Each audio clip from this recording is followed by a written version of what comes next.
Good morning, my brothers and sisters. On this, our second episode of This Week in Xbox Game Pass, or Twix GP. Thank you so much for joining us on this fine morning, afternoon, evening, or night as we discuss the latest and the greatest and the best deal in gaming and all that we love to watch and play for free sometimes. I am one of your hosts today, the Sony Pony in Xbox clothing, Lucas Ham Swisher. Also with me, the Game Pass ambassador who pretty much likes to play all the video games for free, Patrick Novosel.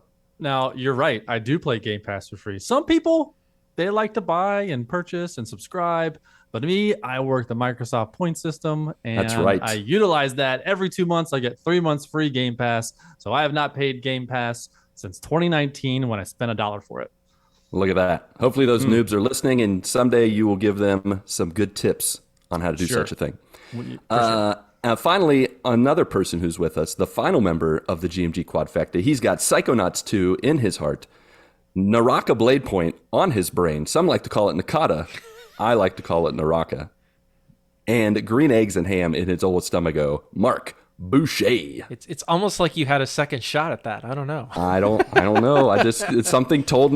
Someone told me earlier, maybe. I don't know. I don't want to give a peek behind the curtain. So I am the one willing to shell out the money because I don't feel like spending the time on trying to get the points. So I'm fair enough.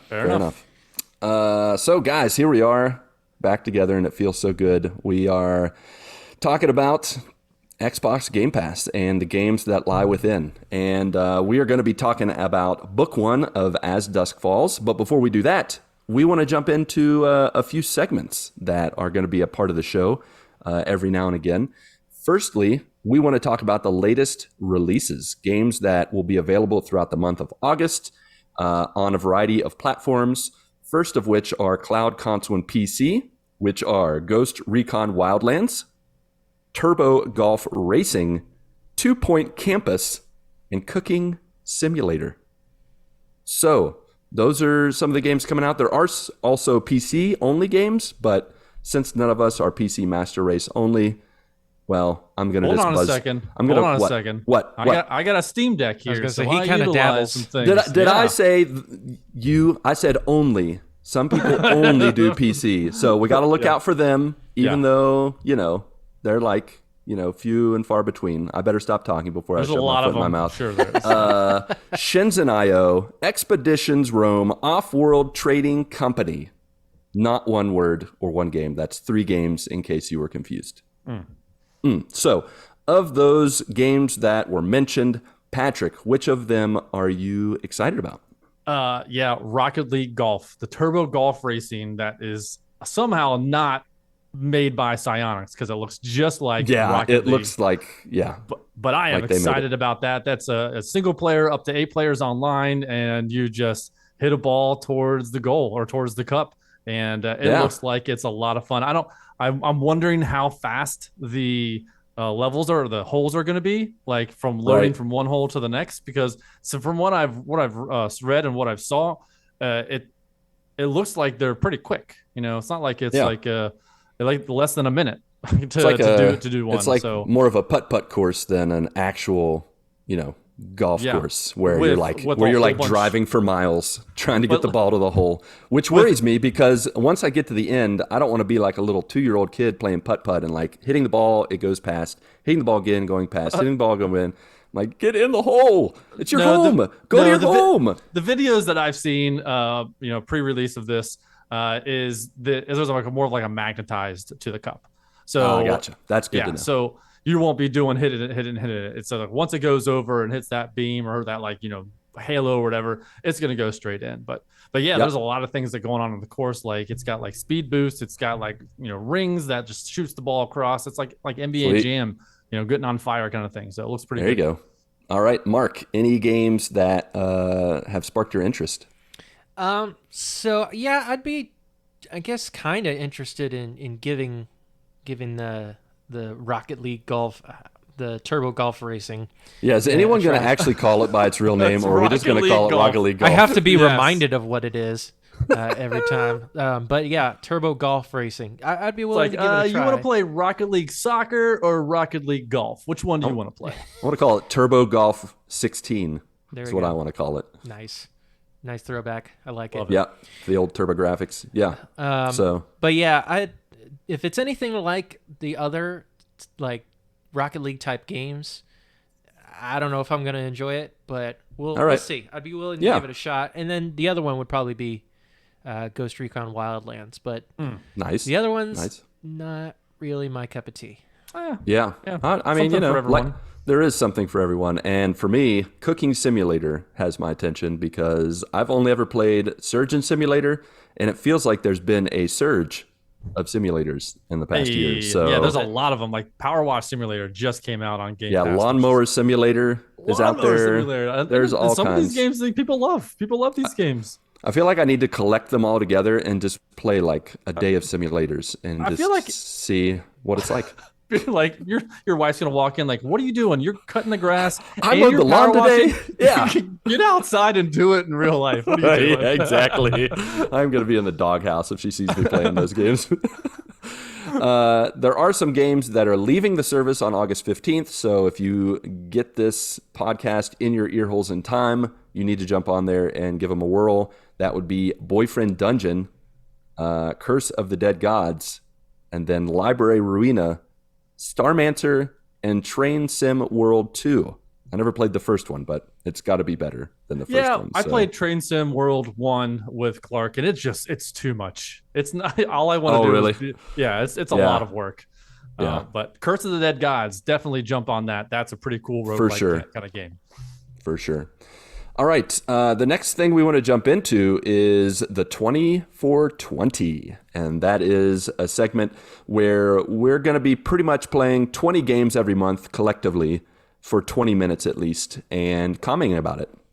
And we're going to either say we're all in, we're going to add it to the backlog, or we're abandoning it totally. And that's kind of like to give people a taste, give people a heads up. If we can play a bunch of games, we can give you recos and all that jazz. So let's go ahead and run through some of our picks that we've had from this past week or two, starting with Marc.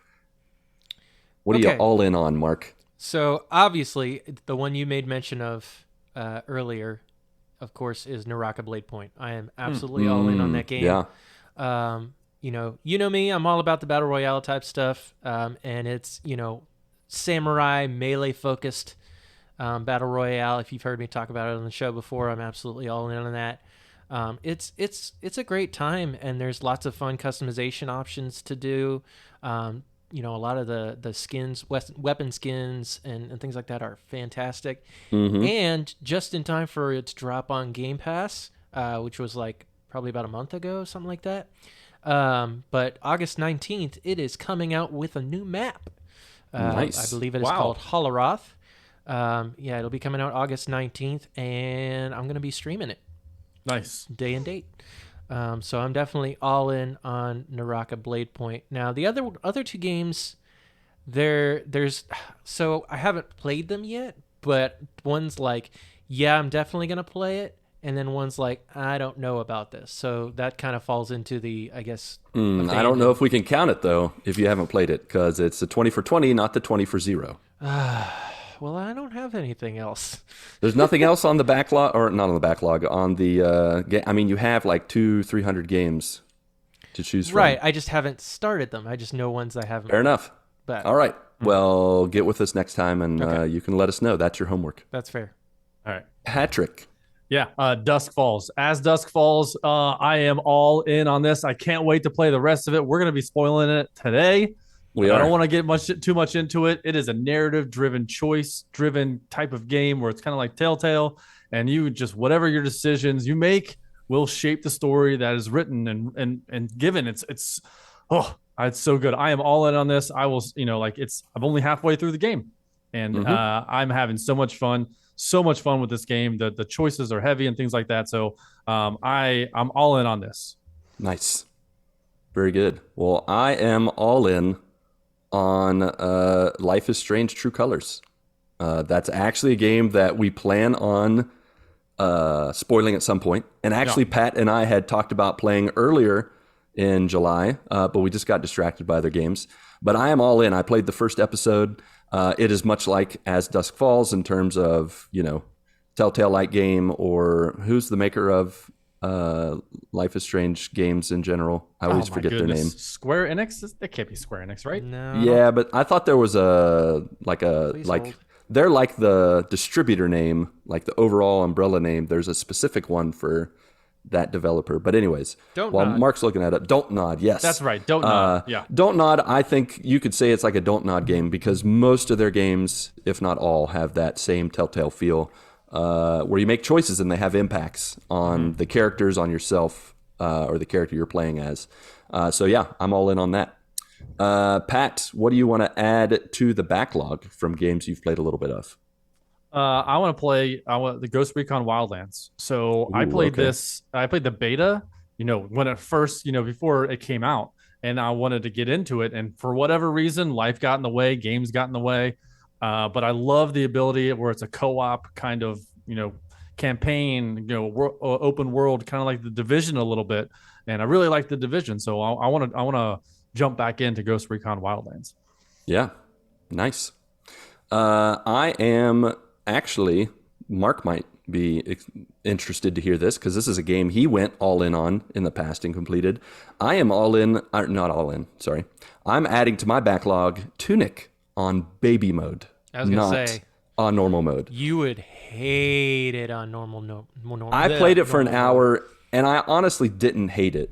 I just was like, I don't have time for this. Yeah. This feels like this should be a baby game, and then it is hard. But it does have that Zelda / Hades, like that top-down isometric view that I like and I jive with. And I probably, if I wanted to spend a lot of time grinding and going over and over to fight, I would. But I'm putting in the backlog to play it in baby mode and just enjoy the story because I thought it was cute. I thought it had an interesting, compelling story of the Zelda variety where it's not like super in depth. It's not like, oh my gosh, what's going to happen next? But it's like, oh, I'm interested. And it's got a little charm to it. So absolutely. Yeah, I'm adding that to the backlog. Sweet. And Pat, final one, what have you abandoned? Power Wash Simulator. Now, so no, not one of the simulators. Dun, dun, dun. I don't know. I play a lot of games. I like to dabble, see what catches my interest and things like that. Because you never know. Because I played Peppa Pig and I finished it and I got the 100%. So you never know. So I jumped into Power Wash Simulator and they start you off with a van, and you're just power washing the van, getting it clean. And I was like, okay, that was fine. It took me 20 minutes to do that or whatever it was, I was like, okay. And then they're like, oh, your next level, you need to clean the backyard. It was like a swing set, power wheels. It was like big stone area. It was a shed. And I was like, did it for like maybe 5 minutes. I was like, this is not for me. Yeah. I am done with this. I also don't want to have my wife, like I said earlier, I don't want to have my wife looking over my shoulder like, what are you doing? Are you doing chores in video games? Like, what are you doing? It's so wrong. That's so true. That's hilarious. All right.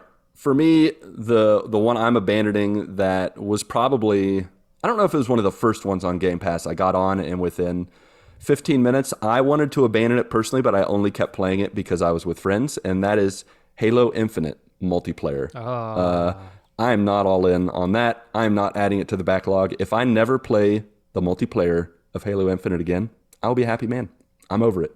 It gave me like PTSD from college when like the best I got was Halo 1 using the pistols from a distance. That was how good I got. And then it was over with Halo 2, Halo 3, and so on and so forth. And just, it's not gotten any better. I've not gotten any better. I've gotten worse, in fact. So that one is off the table.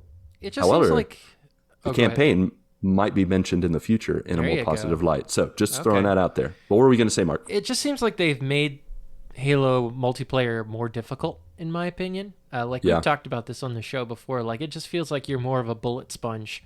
It takes a lot more to take someone out than it used to on like your Halo 1 through Halo 3 type stuff. And even with like headshots and things like that, it's like super, super frustrating and takes forever for me at least. Some people, I don't know how they pull it off. They're just able to do these multi-kills like nobody's business, but like cheaters. Yeah, makes sense. That's what they are. I mean, it's Makes automatic. sense. When they kill you first, they're definitely cheaters. Yep. Especially Cheaters. when you shoot them first.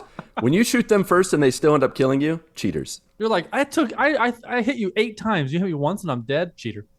Yeah. Yep. Cheat. So there you go. That is the 2420 for the moment. Check in next time where we may or may not do that. We may do something different. You never know. I do have ones that I am going to play. Yeah. For sure. Mm-hmm. Yep. And once you give them 20 minutes, you can tell us about it. 10-4. Alrighty. So with that, let's jump right into our topic. The spoiler cast for Book 1, As Dusk Falls. We're not going to do a spoiler-free review because we're only partway through the game, but we are going to talk about this Book 1, which was very, very epic and stressful. So, As Dusk Falls, as Patrick mentioned, a Telltale-like game, choose-your-own-adventure kind of fun. I grew up reading choose-your-own-adventure books, and so I have a great affinity for these games. Some people don't like it because it's more like watching a movie. It's not like a game where you're doing a lot of actions, quick time events, blah, blah, blah, a lot of passive things, but I love it. So when it was announced, I was all in.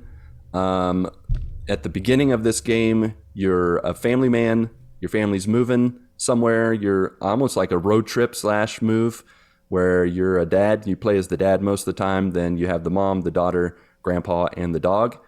And what did you guys think of just the opening conversations, opening animations, the way it all kind of looks and feels? What were your opening thoughts on this game, Patrick? Yeah, I thought it was pretty cool how it was very different. It was unlike any other game I've played before as far as like the graphics and the artistry, because it was like stop motion for the characters. Now it's weird because anything outside of the characters, like vehicles, like they move in like 60 frames per second, but the people just move in like stop motion kind of thing, right? Kind of like a comic book where you're looking at different images in a comic book. Yeah, and I thought it was really, really well done. And I thought it would have pulled me out of the experience, not being able to like read lips and see motions and all that stuff. So with that, I'm like, okay, then the voiceovers have to be good. For them to show their inflection, kind of like an audio podcast, a drama podcast where you really need to have more emotion in your voice to actually portray what you're trying to do.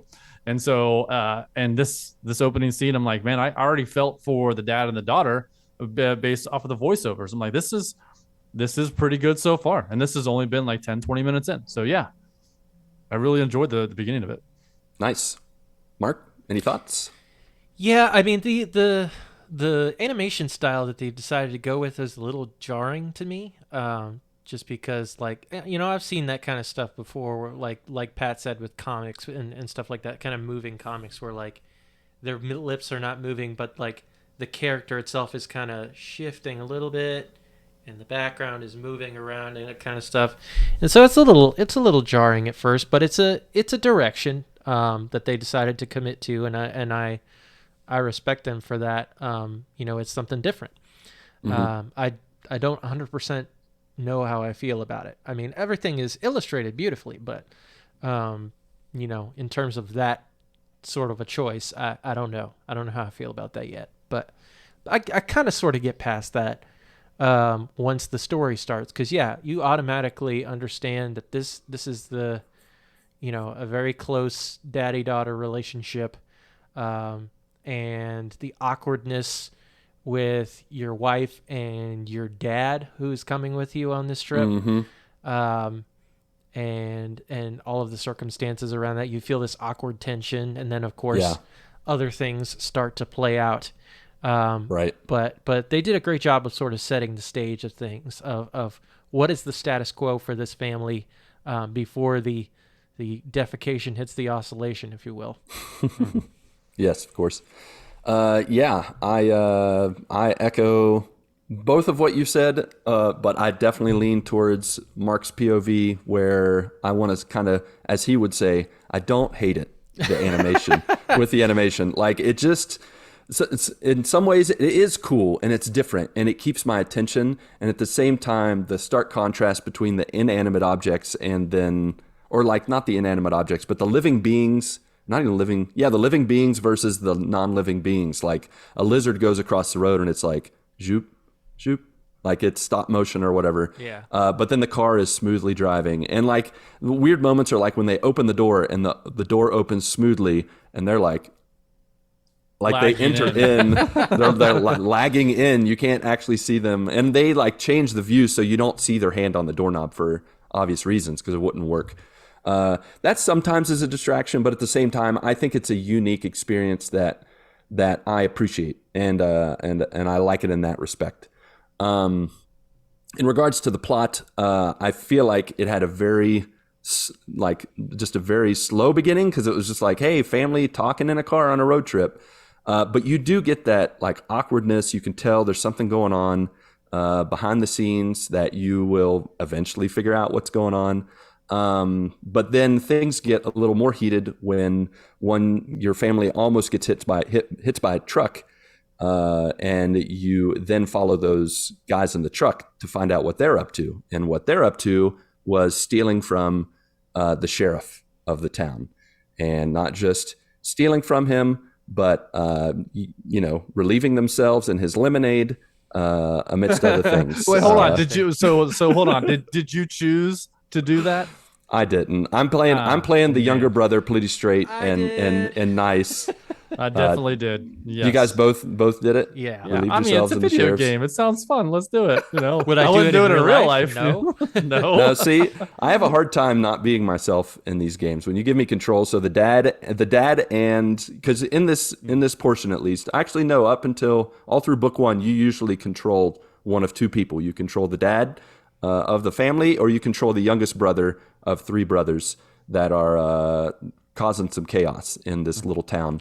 And so I've played myself to the point where they're pretty much like, they're coming at life from different circumstances, but they're approaching it in the same way. Yeah. And so to be honest, like I didn't do it. I didn't realize what was happening. I knew they took the 2-liter bottles out of the fridge and they're like, and he's like, yeah, let's mess this place up or something like that. And I thought they were going to like dump all the stuff.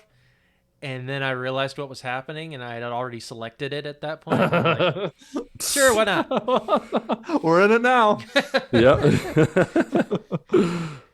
Yeah. Yeah, it was pretty funny. Like the one brother, I believe, is Dale. Dale's the middle one. Yep.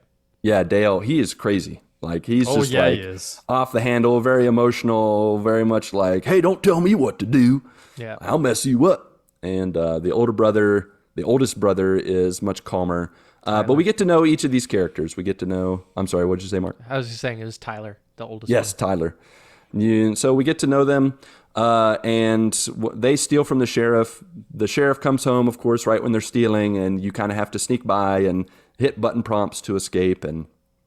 And as fate has it, those brothers wind up at the hotel where the family is because their car has broken down and they have to wait to get it fixed and figure out their life. And it's all set around this motel called the Desert Dream. And so the family settles in. The brothers come and take everyone hostage. And all of a sudden things get very interesting.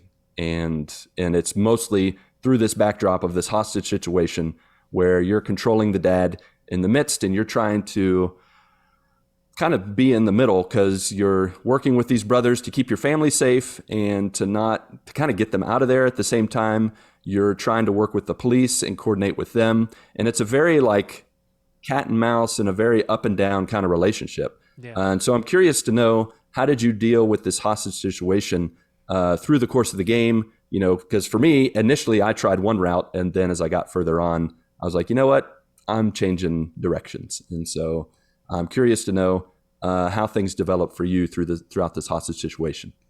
Mark, if you want to start for us.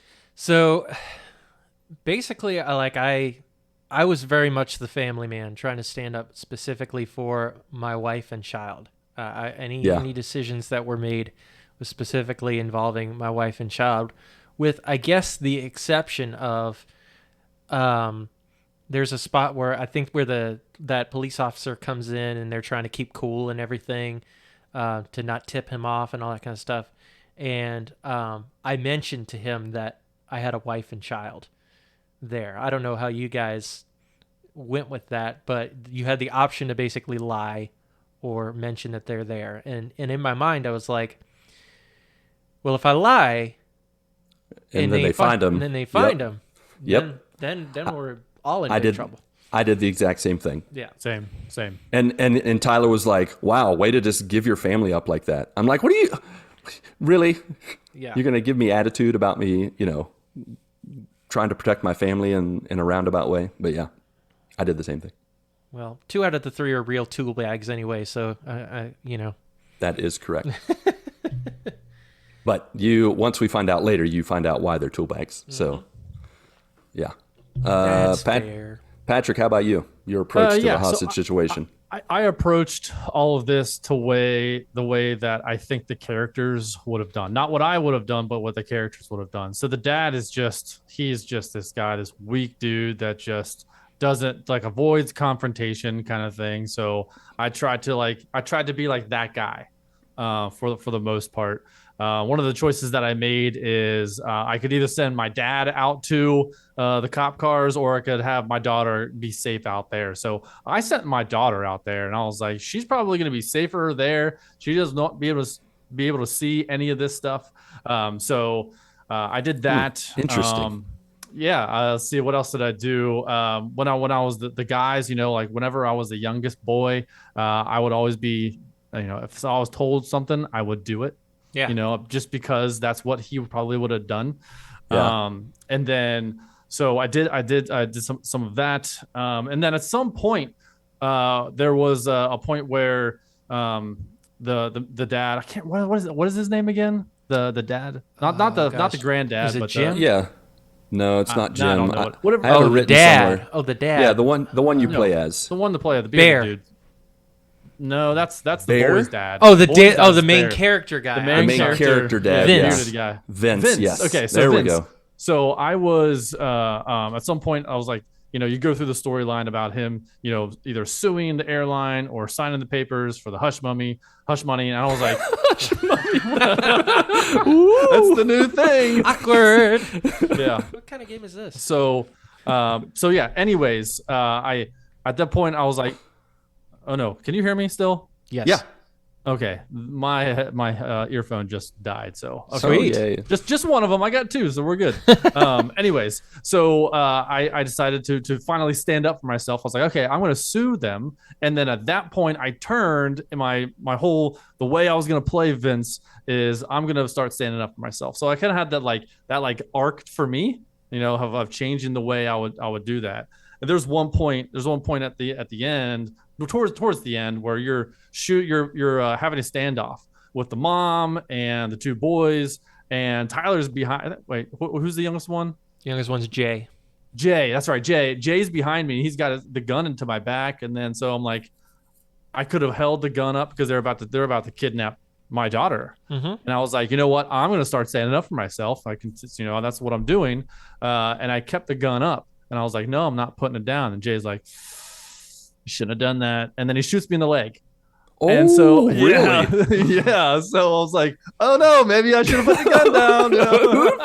Son of a gun. So in that scenario, I basically eventually put the gun down and volunteered myself up. Exactly. That's what I did too. Because at that point, I didn't want both of our lives to be in danger. I was trying to get as many people to stay alive as possible. Yeah. Yeah, I was hoping Jay would have a change of heart because we had that little nice talk, things like that. So I was hoping he would just be like, no, I don't want to do this, and then I would get my daughter back. But regardless of whatever decision I made there, still my daughter would have been taken. So I mean, like you said, you had made him to do whatever his family said, so he was following suit. He was basically a mama's boy, as you had taught him. Mm-hmm. For me, I started out by just being a very whatever you guys say, we'll do whatever you want in the hostage situation.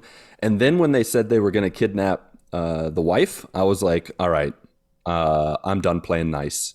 And so I started working against them. And then once the sheriff is trying to get you to find his black book, that crooked sheriff, that son of a gun, I was at first like, okay, I'll find the black book. But then you find out some things and I'm like, never mind. I'm helping this group, especially once the mom entered and, you get some backstory. I understand that, this sheriff is super crooked. And so I know that, and especially for me, like once the sheriff is like, you better find that black book or something might happen to your family. I'm like, are you serious? You're threatening me when I'm the one trying to help you. And so it's from there I went back to trying to work with the brothers and the mom. And on top of that, you do get, a number of flashbacks in this first book, one of which is finding out that your honey, your wife, has been, she got a side piece. Warmed up to somebody else. Hold on a second. Wait. So hold on. In this situation, it's like, I don't know their whole storyline, so I never questioned her about it. I was just like, you know what? If she's wants to tell me, she'll tell me. I just trusted her. Just like in marriage, you're supposed to trust and kind of thing. And when I see something like when I saw something like that, and she says, "Trust me, nothing happened," I'm like, okay, I trust you. Like I'm not. Wait, so you didn't hear any of it? I didn't. Did you question her? Yeah, I pushed her. I was like, I don't buy it. I mean, you see that text. Come on, man. Who's like, I miss your face. I want to talk to you. I'm like, this is not like. There comes a point when you've got to be honest about things. So like I pushed that. it, and she confessed, and she cried, and we had a heart to heart. I forgave her. So I chose to forgive her. This is gonna come up later. In my storyline where she's because maybe I was like, because I at the end, she's like, hey, why didn't you ask me questions about that text the other day? And he's like, I just trusted you. Do you not want me to trust you? And she's like, well, no, I do want you to trust me. And then I get a trophy. It says, you saved the marriage. So I'm guessing that has something to do with it. So in your playthrough, did you get a trophy that you're getting a divorce or something like that? Or what does that look like for you guys? I got a trophy. I forgave her. Like we had a heart to heart. She kind of shared like why she cheated. And I was like, well, you're wrong, but I get it. And so I tried to be like, I still have my 50% of what's happened, my responsibility, or the husband's responsibility. And so I forgave her. And then because of my actions in the hostage situation, she got shot and I had to dig the bullet out of her side. And she died? No, wait. Oh. I dug the bullet out. I was a masterful surgeon simulator. You played surgeon simulator, yeah. I did. I rocked it. I got the bullet out. And then when we could give up one person, you had mentioned, Patrick, where you had given up the daughter. I gave up the wife and sent her to the hospital. I didn't have a chance. No one was sent to the hospital for me. Everyone's still alive. Yeah. So she's sent to the hospital alive and well, but she's not with us. So in the game. Oh, she's still in the parking lot for. I don't know. Let's put it this way. Let's say this right now. Who of you has everyone alive right now? I have everyone alive. Okay. Sorry, no. I lied. The middle boy. Yeah. Dale is dead. Dale is dead because I didn't warn him when he had the sniper on his forehead. Oh, you didn't warn him at the sniper? Nope. I was like, you deserve it. I warned him. At that point, I was on the sheriff's side. But did he still die if you warned him? He does still die. Yeah, he doesn't die. So he doesn't die there. He stays alive. And then they work with you a little more. And that's when you can release a hostage. And so they let me release the wife. She was hurt. So I sent her to the hospital. She's still alive, but she's in the hospital. And she's not like in the story proper. But Dale still dies at the end. Okay. Not like throughout this book one, the cops are the worst at their sting operations. Like they go in, fail, go in again, fail. They drive a whole bus through the front of the Desert Dream Hotel. I'm like, so crazy. Who are these? That's one way to do it, I guess. But in that firefight, Dale dies. And, okay. He gets shot by the cops. Right in the forehead by the sniper. Oh, man, that's brutal. This game is brutal. Dang. Well, this is so cool, though. Like, I didn't, you expect there to be differences, but you guys missed out on story like that. So I saw, and probably the same for you, but that's interesting. So that's what I love about these types of games is the different stories that you get. Even though it's like kind of like it's a linear story, but there's just branches of that to get you there, and I love seeing all that stuff. So on my game, Dale is dead. Same scenario. We got a sniper bullet to the head. Boom. But also the lady that you meet, the owner of the hotel, at the beginning, she got shotgun to the stomach. Yeah. Really? Yeah. With Mine her lived. unborn child. Oh no! Yeah, that's no. right. Oh gosh, that was heart wrenching. You guys are the worst. You let a pregnant woman die? Wow. Yeah. God have mercy on your digital here's souls. the thing. It was in response to me trying to defend myself against Tyler. And so in response, he shoots and she starts mouthing off to him. And he ends up shooting her. No, she's mouthy the whole time, for sure. Well, like she steps over the line, basically. And, I gotcha. And he pops her in the stomach. She doesn't get shot in mine. I was able to keep them cool enough to where they just ignored her. And like eventually, I don't know, did you guys get any pizza for the group? Or no, I failed there. I got pizza, baby. We got pizza, veggie pizza, of course. Blech. Where's the bacon pizza? Gosh. Yeah, they're like, yeah, let's get some veggie pizzas. Like, yeah, when Dale said like, that, what? I was like, not real. This game is not real. This is so fake. I hate you even more. Yeah, exactly. You definitely deserve that sniper bullet. Oh man, that is harsh. To all you vegetarians out there. I'm kidding. Nope, it's too late. You said it. It's recorded in the annals of history. Well, good night, everybody. Oh man. Next, you're gonna say Josh Stapleton's dad was Josh or what's the other one's name? Either one. Spencer. Nah, but Spencer's the one who deserves it. Next, you're going to say Spencer's dad was a vegetarian, and that's why he got what he got. No, that's not what I'm going to say. All right. Let's not bring IRL into this. I hope Spencer's listening right now. Anywho, so speaking of going too far, Chapter 3 of Book 1 starts with a suicide warning, which was pretty like just interesting that they started it off and said, hey, if you don't want to deal with any kind of suicide issue, you can skip it and we'll make it work out so everything's good. Did any of you guys take that route, or did you go with the risk of suicide happening in your game? So when I read this, I was like, spoilers, like seriously? I wish they would have said it at the beginning of the game, not like, hey, you're about to experience suicide. And I'm like, So I'm like, this is a little bit of a spoiler. But then again, I was like, yeah, I want to be able to experience this whole story so I can react to it and understand the backstory and how to choose and things like that of what it is. But I didn't really like this. I know that like the games, this is, like they're not for everyone. Some of it's like, not suitable for all audiences. I get that. But when you put that thing on the box, maybe I don't know. I don't know what way it could have been done. But don't put it on the box. I don't know. That's the horrible That's such an idea. old way of looking at it. Yeah, just put it on the box. No, I don't. Yeah, you're right. That's probably not a good idea. But I appreciate what they did for sure. But for me, going into this game, knowing nothing about the game, I didn't enjoy the slight spoiler that it was. Right.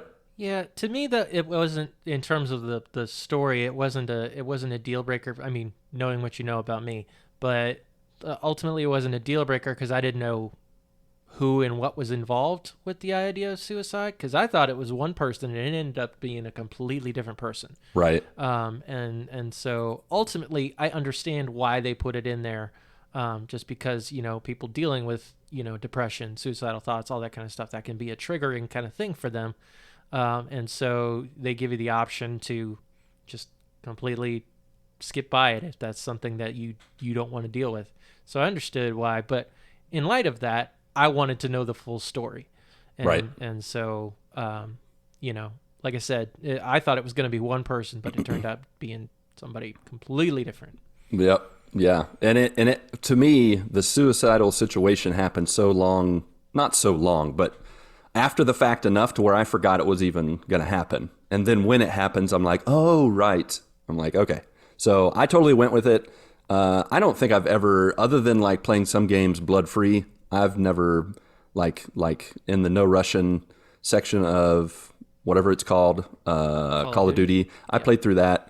whatever, it's digital stuff. Like, I know it's not real life, and it's just kind of like I want to experience the story as it was intended. So I didn't click to skip it either. And so in this section, you pretty much find out why these three brothers are such troubled youths and why the mom is such an angry person. It's because the dad's a scumbag. He's a gambler. He was raised by a pappy that taught him all the bad things and none of the right ways to live and be, and he just went with it.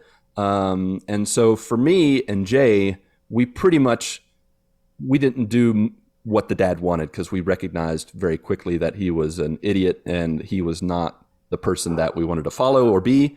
So for the most part, anytime there was a decision where Jay had to choose between his dad and someone else, I chose the someone else. I told mom the truth about his gambling issue. I gave the watch to the sleazy guy and said, hey, just take this watch and go away, please.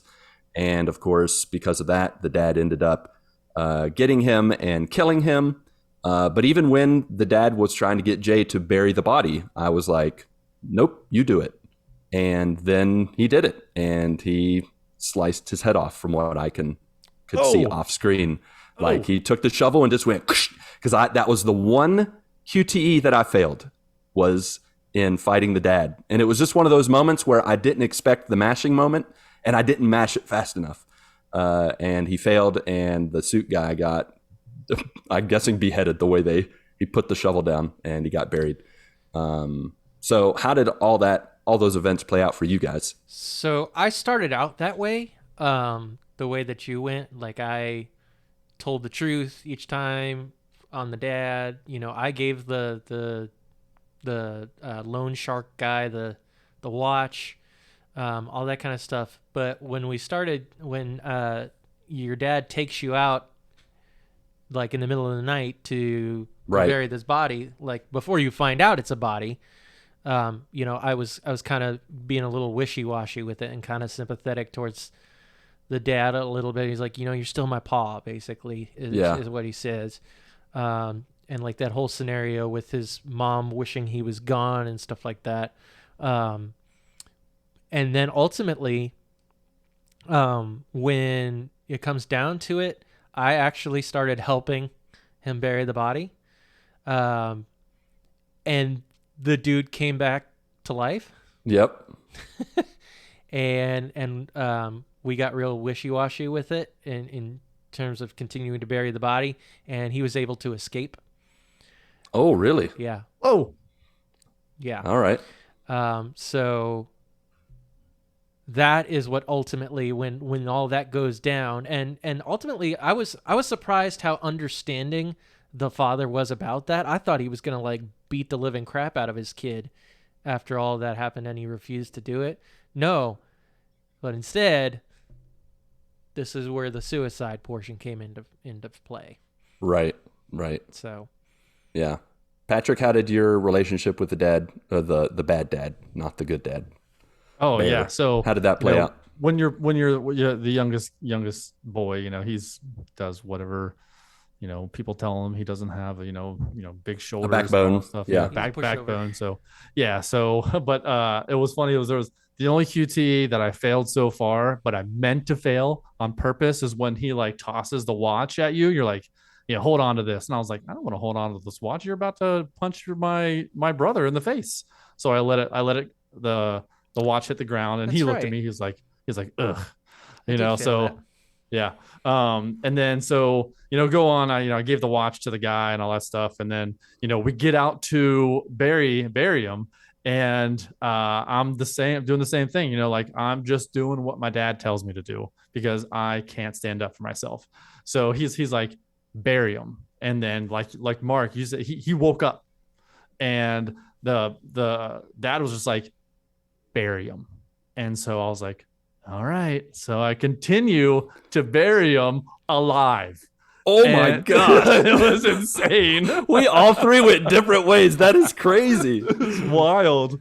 Like one's beheaded, one's buried alive, and the other one escapes. Like, crazy branching here. It's well, so to me, awesome. that's like Jackbox's Split the Room. Like when someone makes a really good Split the Room question, you get the 50-50 split. Yeah. And we have a 3-way split of how that played out. So that is crazy. Yeah, then the next morning, the dad is going to go hang himself in the barn. And then it's like you have the choice of to let him or to save him. And I'm like, for the insurance money.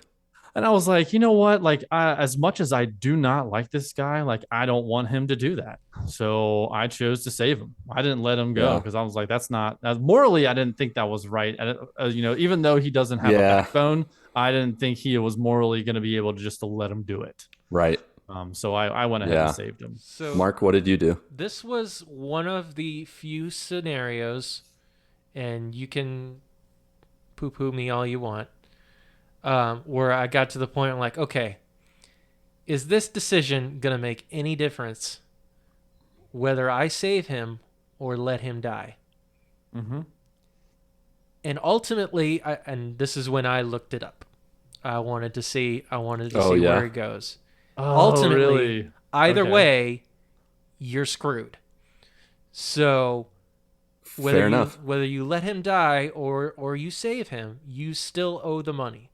Yeah. Mm-hmm. So I elected to save him because that's what I would do in the situation. Sure. Right. So, because if obviously, all roads would have had to lead up to that moment anyway, to where we're having to steal the money and all that kind of exactly. stuff. And that's like the main reason I saved him. Yeah. I was like, man, what a trash bag. He could just go and not be a bad influence on this family. But at the same time, I'm like, I was of 3 minds. I thought that. And then I also thought, but he's still a human. Like, it's that representative. I know it's not real, but it's real. I'm making a decision here. So of course I want to save him. But then the third thing was, I was like, okay, in the future, they're still going after the money. So evidently they don't get the insurance money. Yeah. Therefore, I know it's pointless. So I'm going to save him. Yeah. So I kind of came to that conclusion, Mark, without looking it up. Just thought, it's not going to have a bearing on, they're still going to go after the money. So it's not like it's going to change the future. Yeah. So yeah, but it was still a very powerful moment, I thought. And, really, really, really crazy. And the craziness continues from there. Like Patrick talked about, they drive the bus through the front of the hotel, and then you have a series of altercations. For me, that's when Dale died. Everybody starts like running everywhere. Pretty much me, the motel owner, and the little girl, we wind up in the upstairs because of the fire. We run away from the fire, and we have to escape. And so I'm able to drop the little girl down. I'm able to drop down the pregnant lady, the motel owner, but I can't ultimately go that route. So I have to go to another room, and I drop down to a pool area, and that's when the sheriff comes with his taser. Yep. And he shocks the bajangles out of me because I obviously didn't do what he wanted. Right. And from there, it's a cat and mouse. I'm hiding from him. I go into the bathroom, hide in the shower, which is the only place that obviously someone can hide, so he knows I'm there. But I'm able to get the upper hand and knock him out in the toilet. And actually, I'm able to get him to tase himself by missing me and putting his hand in the toilet. That's what I did. Same. Yep. Same for you guys too. Nice. Yep. Yeah. And then from there, you come outside. Hostage situation. I put the gun down. Jay doesn't knock me out or shoot me in the leg, Patrick. But I do tell them, hey, make me the hostage, not my daughter. And so they let my daughter go, and then they take me as a hostage. Oh, really? Yeah. Oh, so you're in the car. I'm in the car with them. Book one. Yeah. Oh my gosh. And we'll get to that in a second. The end of book 1 is crazy. But so you're not a hostage? Like the dad's not the hostage? No, my daughter's the hostage because I didn't put the gun down. Oh, that's right. You got shot. Oh my gosh. That's crazy. It was wild. Mark, what's your status? Who's taken hostage by the family? The dad. Yeah. Okay. Okay. All right. Cool. I'm glad it's different. Yeah, for sure. So we're in the car with the family. It's the youngest. It's Jay. The mom, what's the mom's name, Mark? You remember? That I don't remember. Dang it. You were doing so well. Dang it. And then what's the oldest brother? Tyler. Tyler's in there. And so the 4 of us are driving in the car. We're being chased by the cops. Jay's trying his best to drive away. There's a train coming up, and right before the train, he turns around and he looks at the police. And they're like, Jay, what are you doing? What are you doing? And then right before the train is going to cross them on the tracks. He hits it in reverse, and he just pops right over the tracks, and it stops. End of scene. Credits. And at this point, I'm like, what? Like, I verbally stood up and just yelled, no, I want to know what's happening. Because I thought that might be the end of the game. I didn't look up that there were multiple books. And so I thought there was like a future game going to come. And I went right into book 2. I had to find out what happens. But we can't talk about that yet. So, yep. Finger wag. Did you guys, is that the same thing that happened for you guys? Yes. Mm-hmm. But the little girl's in there, so like you're just talking for Jay, and that's it. Okay, so while we're going, being chased by the cops and sitting there backwards, to the train tracks, I go into like a memory of sorts, a futuristic look, and the daughter is in like a pool. Oh yes, she's like meditating. Forgot to mention that. That was at the beginning too. Did you not get that at the end? Yeah, I did. I just forgot to mention it. Oh, okay. Why I wonder why it would do that. Because it was just like her, she was like in the back seat of the car and it was doing that like forward look. How did you see the forward look? So at the beginning of the game and at the end, or the beginning of book 1 and the end of book 1, it shows the daughter in the pool. And I knew almost immediately when you're with the family, okay, that's the daughter when she's older. And she just pretty much says, she holds her breath underwater as long as she can to have a moment of peace, and then has to go back to reality. And so to me, it's like, okay, there's a lot more to come. There's a lot of trauma and a lot of bad things that are still going to go down. Because at this point, Dale has died, and that's it. Everybody else is alive. Everybody else is doing their own thing. Did it show for you, Patrick, what Vince was doing? Like, he gets shot in the leg. What happens with him from there? Does it say anything, or does it just stay with the family in the car? No, he's injured at the Desert Dream Hotel. I can't remember really anything after that of whether he was being attended to by the paramedics. I think that's what it was, and that was it for him. I'm curious to know what in so book 2. I wonder if book he's 2 going to show up. Is the main character going to be the daughter for me then? Like I don't know. Or are you just going to be Jay? Because in for book 2, without any spoilers, I'm controlling both. It's just alternating who I have control over. So in the conversations and the things that happen, which is really weird, but I'll save that for book 2 discussions when we get there. And there's a lot of things going on. So you know who I don't trust right now? Who's that? And I think this was a book 1 reveal. I'm pretty sure it was. The dad, as in Vince's dad, Jim. Oh yes, I forgot to mention that. Totally, he has been there before, and he knows the mom. Because when she comes into the scene, he puts on a hat like Obi-Wan Kenobi, like "Don't look at me, you won't recognize me." He's weird with he tells the guy that he was like the weird mechanic handyman guy's like, I recognize you from this time. And he's like, yeah, whatever. No, you don't. You're mistaken. Yes, you're right. There's something going on with the dad for sure. Yeah. When I tried to look up the things about the thing what was that spot? The suicide and stuff. Yeah. Spoilers. Found out some things. Oh, okay. Yeah. Well, then you shush. Yep. I know for me that my thought is, and this is the first place I went, that the grandpa is either Tyler or Dale's or Jay's father. Like he's the reason they exist. And the mom actually cheated on Bear, her trash husband, with the grandpa. That's just a guess. That's the first thing that entered my head is like, okay, he's the dad of one of these guys. But we'll see. He's definitely up to no good. Like something happened back then because it was specifically when the mom came into the picture. Yeah. He was like, I gotta hide something. They better tie at that loose end of why he thinks that there's a Dream Motel. Is they have to. An old before that lady bought it. So they're definitely to bring it back. Yep. The storytelling in this, I would assume, they're definitely going to be talking about that because the storytelling in this is wonderful. Yeah, it's good stuff. All right, all hearts clear. Anything else you want to say about book 1? Going once, going twice. Stressful.